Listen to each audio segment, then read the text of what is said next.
Bismillahirrahmanirrahim. Assalamualaikum warahmatullahi wabarakatuh. Di video ini, saya akan mempresentasikan tugas UTS Manajemen Organisasi dan Sumber Daya Manusia.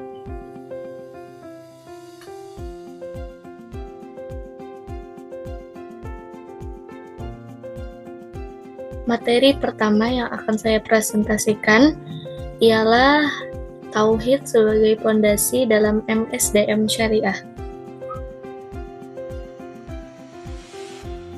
Tauhid sangat penting dalam manajemen SDM Syariah karena menjadi sebuah pondasi atau landasan utama dalam setiap aspek pengelolaan sumber daya manusia. Orientasi tujuan yang berlandaskan tauhid mengarahkan semua aktivitas kerja untuk mencapai ridho Allah Subhanahu wa Ta'ala, sehingga fokus utama tidak hanya pada duniawi, tetapi juga sebagai bentuk ibadah yang berorientasi pada akhirat. Hal ini juga membentuk etika kerja yang luhur dengan menanamkan nilai kejujuran, amanah, tanggung jawab, dan disiplin, serta menghindari tindakan yang merugikan pihak lain maupun perusahaan. Dari segi kualitas SDM, nilai tauhid berperan dalam membentuk karyawan yang memiliki integritas, kompetensi, dan komitmen tinggi. Karyawan yang bertakwa cenderung lebih produktif dan kreatif dalam bekerja. Selain itu, prinsip keadilan ditegakkan dengan memastikan setiap karyawan diperlakukan secara adil dan diberikan hak-haknya, tanpa diskriminasi berdasarkan ras, agama, atau latar belakang sosial. Perusahaan yang menerapkan nilai tauhid juga memperhatikan kesejahteraan karyawan, menciptakan lingkungan kerja yang kondusif, serta memenuhi kebutuhan materi dan spiritual mereka. Dalam jangka panjang, tauhid juga mendorong keberlanjutan bisnis, di mana perusahaan tidak hanya mengejar profit, tetapi juga memperhatikan aspek sosial dan lingkungan, sehingga mampu membangun bisnis yang berkelanjutan dan bermanfaat bagi masyarakat.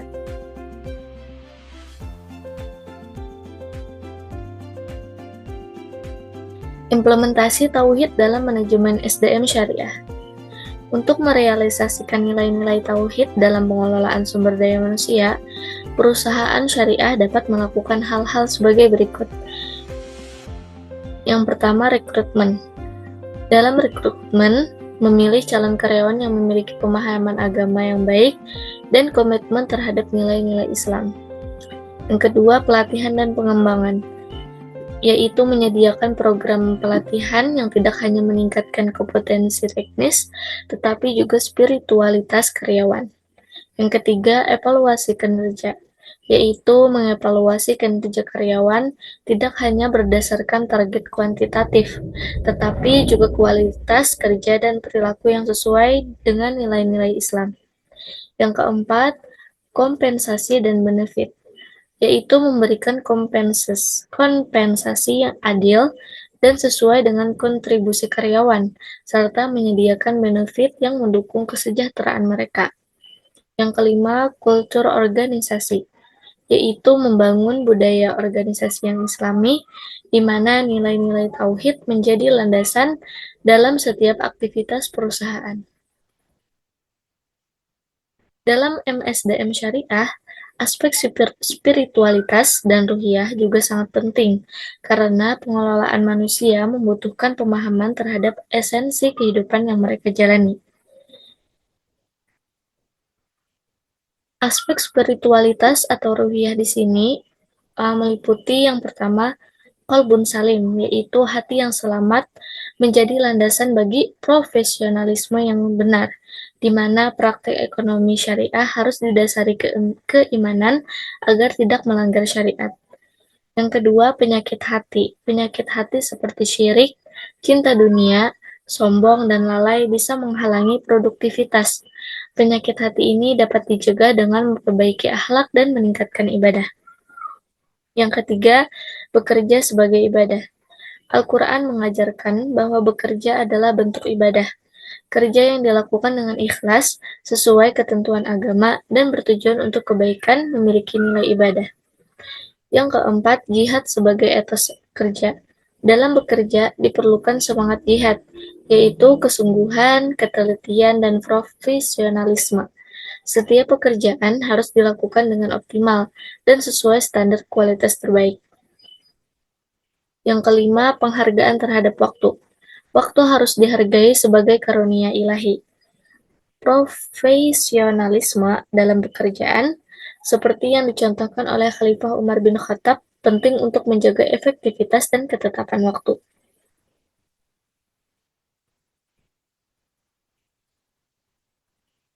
Materi yang kedua yaitu perencanaan dan karakteristik sumber daya manusia syariah. Perencanaan SDM syariah adalah proses memprediksi kebutuhan dan penawaran SDM di masa depan agar sejalan dengan tujuan strategis organisasi. Proses ini meliputi analisis beban kerja dan peramalan tenaga kerja yang dibutuhkan berdasarkan pengalaman serta faktor produksi, yang mana proses perencanaannya bertujuan untuk memproyeksi kebutuhan dan ketersediaan SDM di masa depan. Hal ini melibatkan pemenuhan kompetensi SDM yang memiliki karakteristik yang sesuai dengan nilai-nilai Islam, yaitu kuat secara lahiriah dan batiniah. Pengelolaan SDM syariah berfokus pada pemilihan, pengembangan, dan pemeliharaan SDM dengan standar yang menyesuaikan prinsip-prinsip syariah. Ini mencakup rekrutmen berbasis nilai Islami, pelatihan khusus, serta kebijakan insentif yang mengutamakan kesejahteraan karyawan. MSDM Syariah ini mengacu pada teladan generasi terbaik umat Islam, yakni Rasulullah SAW, para sahabat, tabi'in, dan tabi'ut tabi'in. Konsep dasar ini menekankan nilai-nilai seperti kejujuran atau siddiq, kepercayaan atau amanah, kecerdasan atau fatanah, dan penyampaian atau tabligh.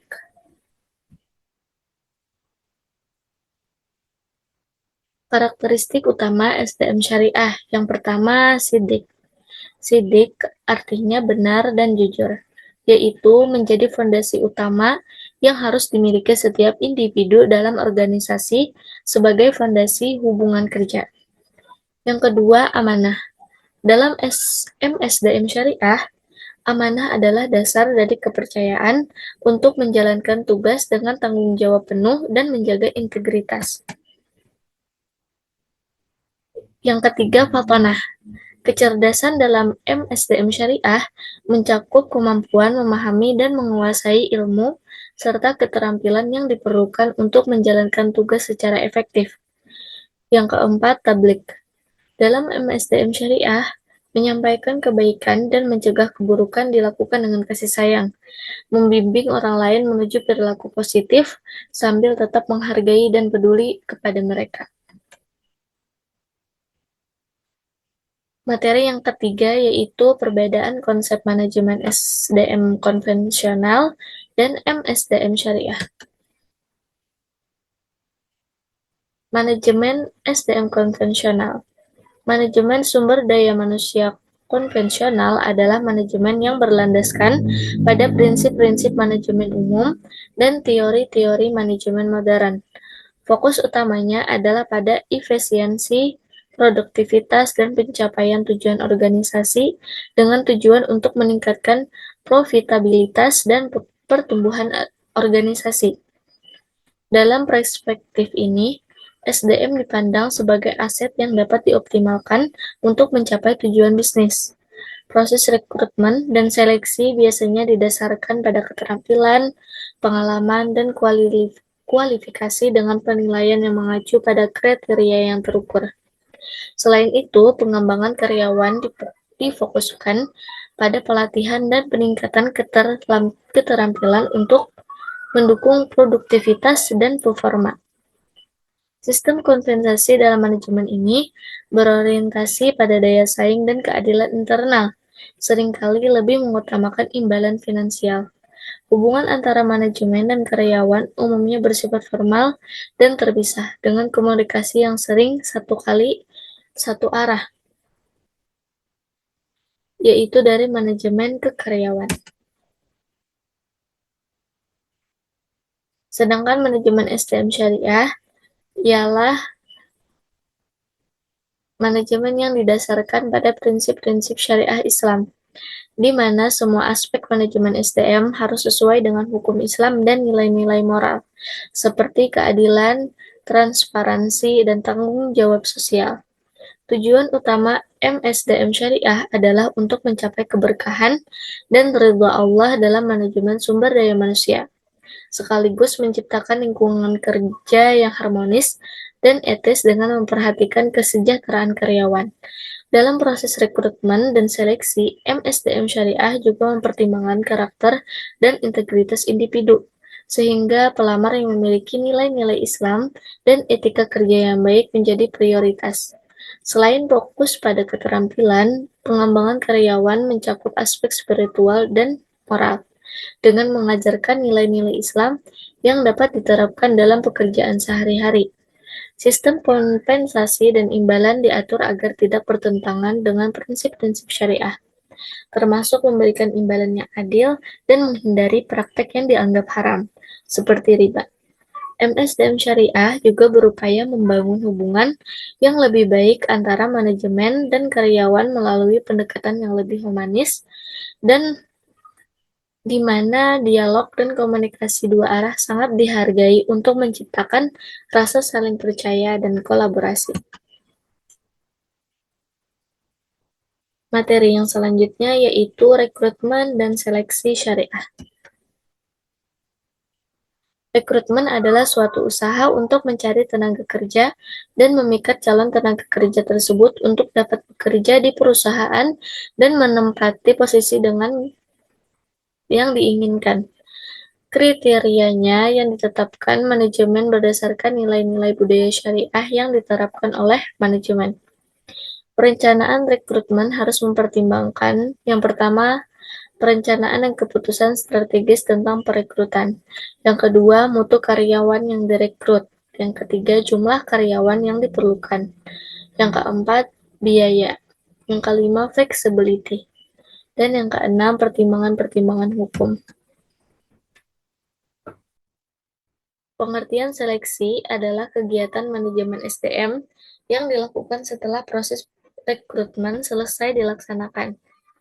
Sedangkan menurut Ardana, seleksi adalah proses pemilihan orang-orang untuk mengisi lowongan pekerjaan di sebuah organisasi.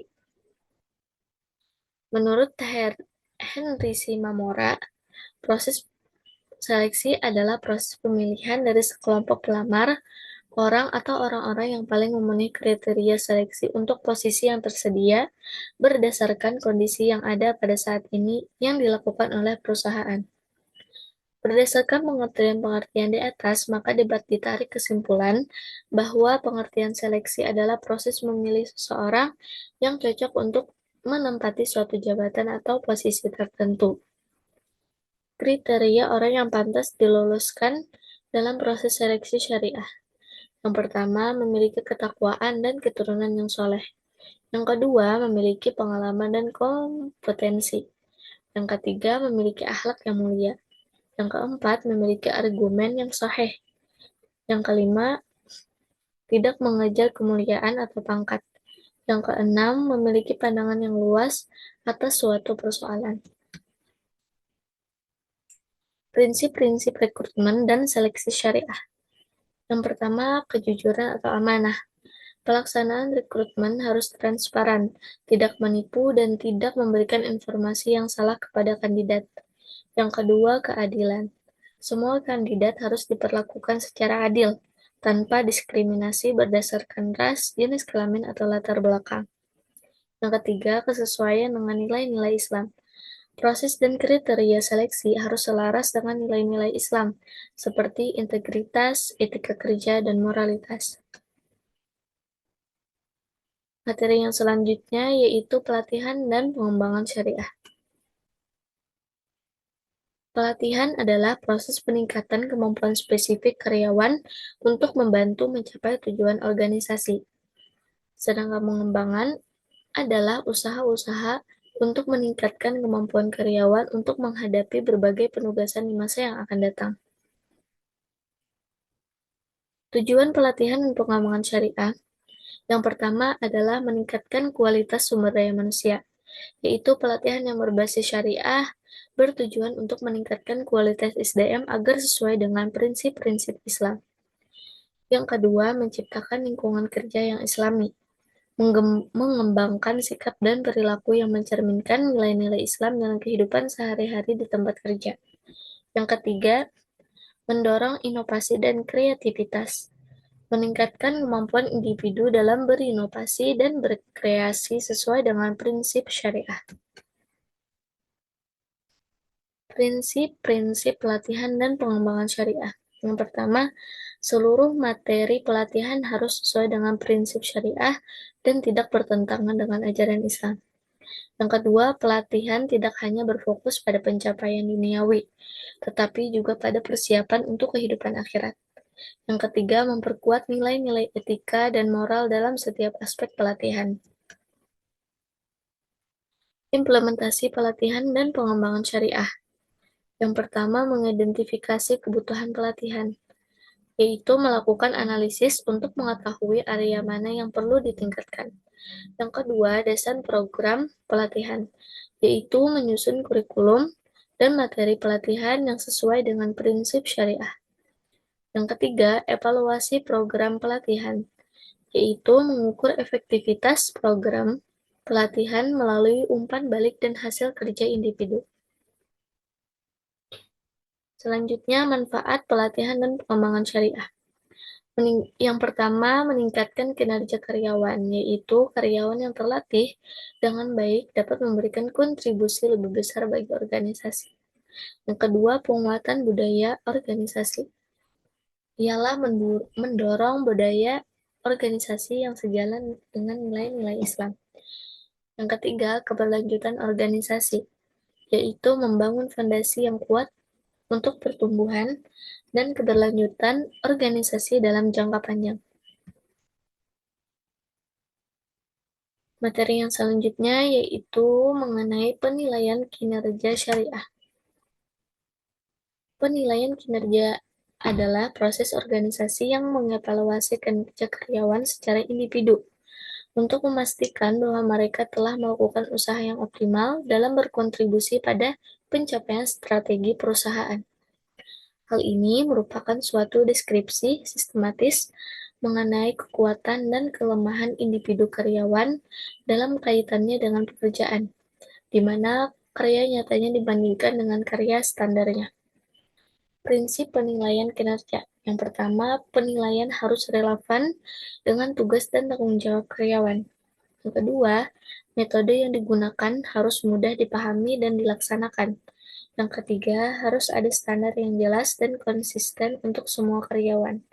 Yang keempat, kinerja harus dapat diukur dengan kriteria yang objektif. Tujuan penilaian kerja. Yang pertama, peningkatan kinerja. Ialah mendorong karyawan untuk meningkatkan kinerjanya. Yang kedua, keputusan penempatan. Membantu dalam mengambil keputusan mengenai penempatan karyawan di posisi yang tepat.